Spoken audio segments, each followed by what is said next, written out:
ನಮಸ್ಕಾರ, ನೆಕ್ಸ್ಟ್ ನ್ಯೂಸ್ಗೆ ಸ್ವಾಗತ. ನಾನು ಪ್ರೀತಿಕಾ ಬಂಗೇರ. ಕೇಂದ್ರ ಹಣಕಾಸು ಸಚಿವೆ ನಿರ್ಮಲಾ ಸೀತಾರಾಮನ್ ಅವರು ಮತ್ತೆ ಟ್ರೋಲ್ಗೆ ಗುರಿಯಾಗಿದ್ದಾರೆ.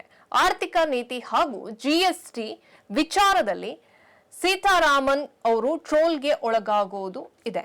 ಇದೀಗ ಪಾಪ್ಕಾರ್ನ್ ಮೇಲೆ 3 ರೀತಿಯ ಜಿಎಸ್ಟಿಯನ್ನ ವಿಧಿಸಲು ಕೇಂದ್ರ ಸರ್ಕಾರ ಮುಂದಾಗಿರೋದು ಸಿಕ್ಕಾಪಟ್ಟೆ ಟ್ರೋಲ್ಗೆ ಗುರಿಯಾಗಿದೆ. ಪಾಪ್ಕಾರ್ನ್ ಬಿಡಲ್ಲ, ಹಾಗಾದ್ರೆ ಮುಂದೆ ಪಾನಿಪುರಿಗೂ ಜಿಎಸ್ಟಿ ಬರುವ ದಿನ ದೂರವಿಲ್ಲ ಅಂತ ಜನ ಟ್ರೋಲ್ ಮಾಡ್ತಾ ಇದ್ದಾರೆ.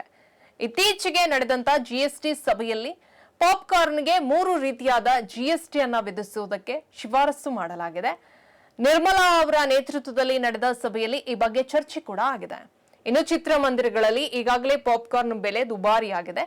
ನಿರ್ಮಲಾ ಅವರ ಹಳೆಯ ಡೈಲಾಗ್ ಒಂದು ಈಗ ಈ ವಿಷಯಕ್ಕೆ ಸೇರಿಸಿ ಟ್ರೋಲ್ ಮಾಡಲಾಗ್ತಾ ಇದೆ. ಪಾಪ್ಕಾರ್ನ್ ಅನ್ನ ಜಿಎಸ್ಟಿ ವ್ಯಾಪ್ತಿಗೆ ತರುವ ಬಗ್ಗೆ ಸಾಕಷ್ಟು ಟ್ರೋಲ್ಗಳಿದ್ರೂ ಈ ಟ್ರೋಲ್ ಜನರ ಗಮನವನ್ನ ಸೆಳೀತಾ ಇದೆ.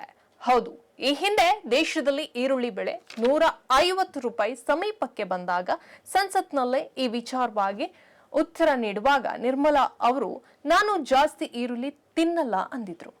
ಈರುಳ್ಳಿ ತಿನ್ನುವ ಮನೆತನದಿಂದ ಬಂದಿಲ್ಲ ಎಂದಿದ್ರು. ಇದೀಗ ನಿರ್ಮಲಾ ಅವರು ನಾನು ಪಾಪ್ಕಾರ್ನ್ ತಿನ್ನಲ್ಲ ಅಂತ ಹೇಳ್ತಿರುವಂತ ಫೋಟೋ ಬಳಸಿ ಟ್ರೋಲ್ ಅನ್ನ ಮಾಡಲಾಗ್ತಾ ಇದೆ.